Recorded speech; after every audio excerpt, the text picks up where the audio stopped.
U.S. administration furious over detention of citizens in Afghanistan, hints at increasing bounty on Taliban leadership.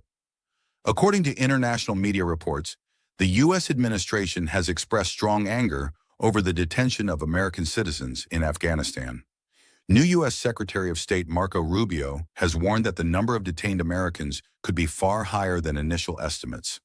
He stated that if these reports are accurate, the U.S. may need to place a significant bounty on the heads of senior Taliban leaders, possibly exceeding the amount offered for Osama bin Laden.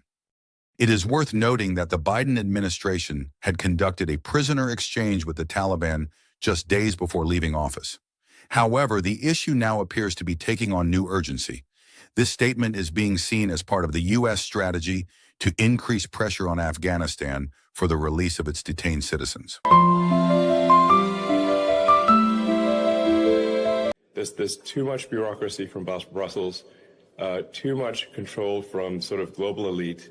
And, when I've given talks at these sort of global government conferences, what I've said is there should be less global. Elon Musk surprised many by speaking at the campaign launch of Germany's far-right AfD party in Halle, where he called the party Germany's best hope in the upcoming February 23rd elections. His remarks, delivered via live video, were met with cheers from around 4,500 AfD supporters.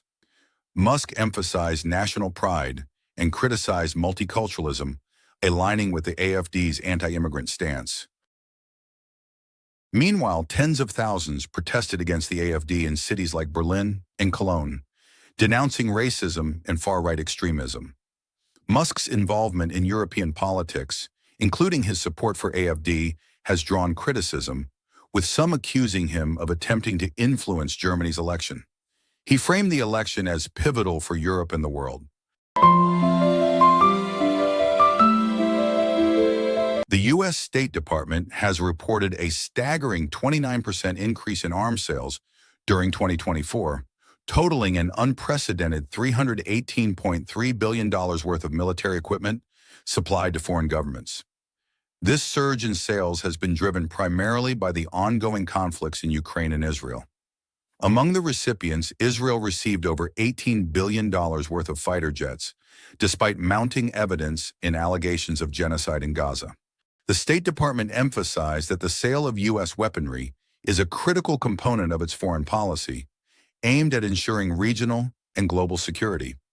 This record-breaking figure highlights the United States' dominant position in the global arms market and underscores its influence in shaping geopolitical dynamics through military support. The sharp rise in arms sales reflects not only the escalating tensions in war-torn regions, but also the critical role the U.S. continues to play in providing military assistance to its allies.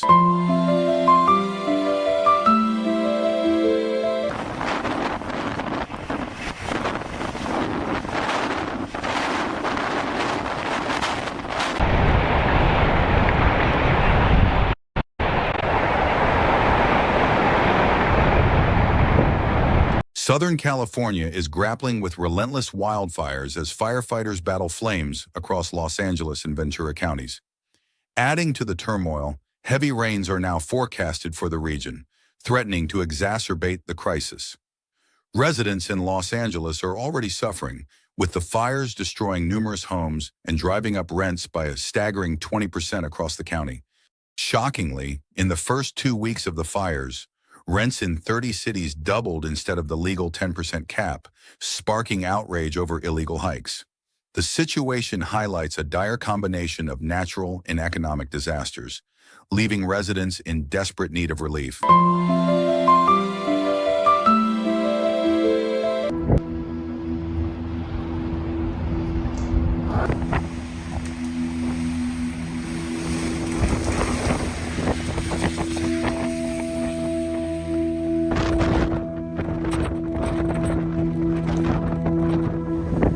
A severe storm named Ewan has caused chaos in the North Atlantic and is now wreaking havoc in several areas of the UK and Ireland. According to media reports, the storm's winds are blowing at speeds of up to 160 kilometers per hour, severely impacting the electricity grid. As a result of the storm, railway services have been disrupted, and fallen trees on the roads have blocked several routes. The most affected sector is aviation, with over 1,000 flights being cancelled. The Meteorological Department has issued a red warning for Northern Ireland and parts of Scotland, advising citizens to stay indoors and take precautions against the storm's impact.